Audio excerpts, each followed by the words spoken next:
আসসালামু আলাইকুম ভিউয়ার্স, আমি কেয়া চৌধুরী। সবাই কেমন আছেন? আশা করি ভালো আছেন। তো আজকের পর্বে আমি আপনাদের সাথে আমার কড়াই কেনার ভিডিওটা শেয়ার করব।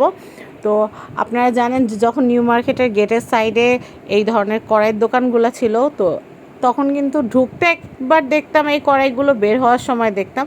তো চিন্তা করলাম যে কড়াইগুলো কিনেই ফেলি।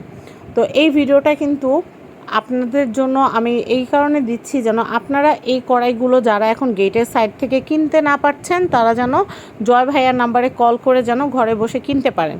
কারণ নিউ মার্কেটে এখন কিন্তু এইভাবে করে কিন্তু সিরিয়ালের দুই সাইডে কিন্তু দোকান বসে না। তো সেই ক্ষেত্রে আপনারা যেন নিউ মার্কেটে না গিয়ে ঘরে বসে যেন অনলাইনে অর্ডার করতে পারেন, সেই জন্য এই ভিডিওটা দিচ্ছি। এটা অনেক আগের একটা ভিডিও, তো এটা পোস্ট করা হয় নাই।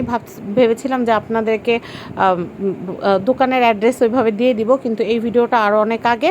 আপনারা অনেকেই কিন্তু নক করে বলেন যে আপু এখন তো দোকানটা বসে না, তাহলে এখন ওনাদেরকে কোথায় পাবো? তো সেই জন্যই কিন্তু এই ভিডিওটা আপনাদের জন্য দেওয়া। তো আপনারা যারা দোকানে গিয়ে কিনতে পারছেন না, তারা কিন্তু জয় ভাইয়ার নাম্বারটা আমি স্ক্রিনের ভিডিও লাস্টের অংশে দিয়ে দিয়েছি। আপনার জয় ভাইয়ার কন্ট্যাক্ট নাম্বারে কন্ট্যাক্ট করে ঘরে বসে কিনতে পারবেন। এই দেখেন, মানে কড়াই কিনছি সেই খুশিতে আত্মহারা, অনেক খুশি লাগতেছিল। তো যাই হোক, আমি রান্না করতে দাঁড়াই গেছি যে কখন রাত শেষ হবে, কখন সকাল হবে, আমি কড়াইটাকে সিজনিং করব, রেডি করব, তারপর নতুন কড়াইতে রান্না করব। তো এই যে দেখেন, কড়াইটা এরকম থাকে। সেই কড়াইটাকে কিন্তু সিজনিং করা লাগে। তো কড়াই কিন্তু আমি বেশ অনেকগুলো কড়াই কিনেছি। তো ওখানে প্রায় অনেকগুলো কড়াই, 8টা না 10টা কড়াই, মানে আমি যত রকমের ডিজাইন আছে সবগুলো থেকে আমি একটা একটা করে কিনেছি। এরপরে কি করলাম, আমি সুন্দর করে একদম কড়াইটাকে সুন্দর করে আমি ধুয়ে নিচ্ছি। কড়াইটাকে ধুয়ে নিয়ে এটাকে সিজনিং করতে হবে। সিজনিং করার আগে কিন্তু ভালো করে ধুয়ে নেওয়াটা অনেক বেশি জরুরি, তাই আমি পানি দিয়ে সুন্দর করে ধুয়ে নিচ্ছি। এরপর আমি যেটাকে করব, ওই যে সোবা দিয়ে সুন্দর করে আমি ঘষে এটাকে পরিষ্কার করে নিচ্ছি। এরপরে আমি এটাকে চুলায় দিয়ে খুব ভালো করে হিট করব।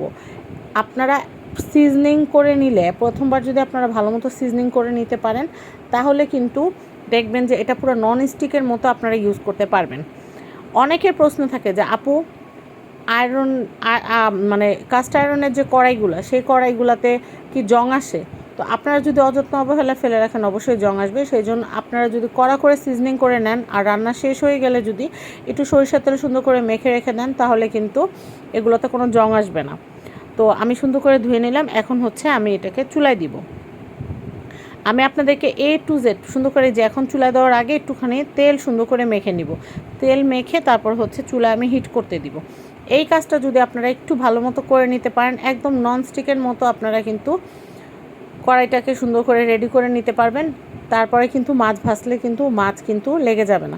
আরেকটা কথা বলি, কাস্ট আয়রনে খুব দ্রুত রান্না হয়ে যায়।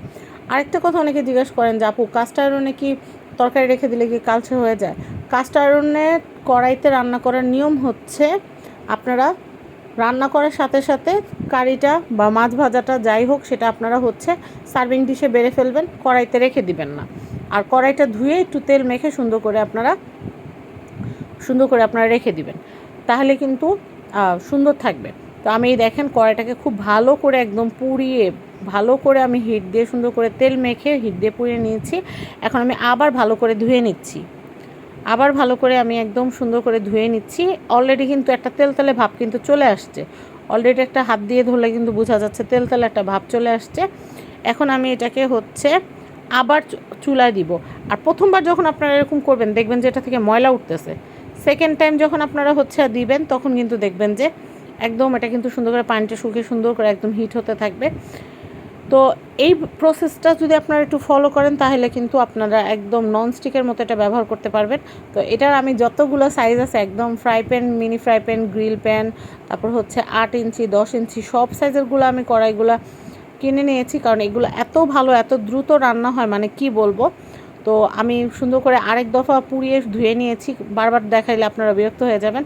তো এরপরে কড়াইটা যখন সুন্দর মতো সিজনিং করা হয়ে গেছে, তো আমি কিন্তু মাছ ভাজতে দিয়েছি।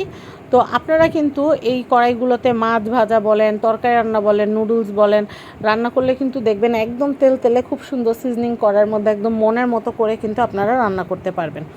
তো এটা যেহেতু আমার কড়াইয়ের প্রথম ব্যাচ, সেই ক্ষেত্রে কিন্তু আমি আপনাদেরকে দেখালাম। তো এই যে নিচে যেহেতু এটা নতুন একদম প্রথম ব্যবহার করা হচ্ছে, তো সেই ক্ষেত্রে হালকা একটু লাগতে পারে। তো আমারটা হালকা একটু লেগেছে। 2-3 বার যখন মাছ ভাজা হবে আর আমি এটা ধুয়ে তেল মেখে রেখে দিব, এরকম কয়েকবার করলে কিন্তু একদমই তেলতেলা হয়ে যাবে, একদম ননস্টিকের ফ্রাই প্যানের মতো। আমরা কি করি, টাকা দিয়ে হচ্ছে কোটিং কিনে খাই। ননস্টিক আমরা যখন ফ্রাই প্যান আনলে যে কোটিংটা, এটা কিন্তু আমরা প্রত্যেকবার খাবারের সাথে কিন্তু কোটিংটা আমাদের খাওয়া হয়ে যায়। কিন্তু এই লোহার যে কাস্ট আয়রনের যে কড়াইগুলো আছে, এগুলা কিন্তু স্বাস্থ্যসম্মত। আপনারা দেখবেন যে এইগুলাতে রান্না করলে কিন্তু খাবারটাও খুব মানসম্মত থাকে, আর অন্তত ননস্টিকের কোটিং খাওয়ার ভয়টা থাকে না। তো আপনারা কিন্তু এই কড়াইগুলো যদি নিতে চান, তাহলে কিন্তু জয় ভাইয়ের নাম্বারটা আমি স্ক্রিনে দিয়ে দিয়েছি। আর এই দেখেন, রান্না শেষ হওয়ার পরে কিন্তু আমি আবার সুন্দর করে তেল মেখে তারপর হচ্ছে এটা রেখে দিচ্ছি, যেন হচ্ছে অলরেডি কিন্তু তেলে একটা খুব সুন্দর একটা আস্তরণ পড়ে গেছে, আপনারা কিন্তু দেখতে পাচ্ছেন। এই যে তেলে যে ব্যাপারটা, এটাই কিন্তু ননস্টিকের মতো কাজ করবে। আরও 2-3 বার যখন আমি মাছ টাছ ভাজবো বা ডিম ভাজবো বা কোনো কিছু টালবো, তখন কিন্তু এটা অলরেডি খুব সুন্দর এরকম তেলে একটা কিন্তু লেয়ার হয়ে যাবে। তো আপনারা কিন্তু চাইলে এরকম কাস্ট আয়রনের সব সাইজের কড়াই কিন্তু নিয়ে নিতে পারেন জয় ভাইয়ের কাছ থেকে। অনেক নতুন নতুন ডিজাইনও আসছে। তো সবাই ভালো থাকবেন, আজকের মতো বিদায় নিচ্ছি, আল্লাহ হাফেজ।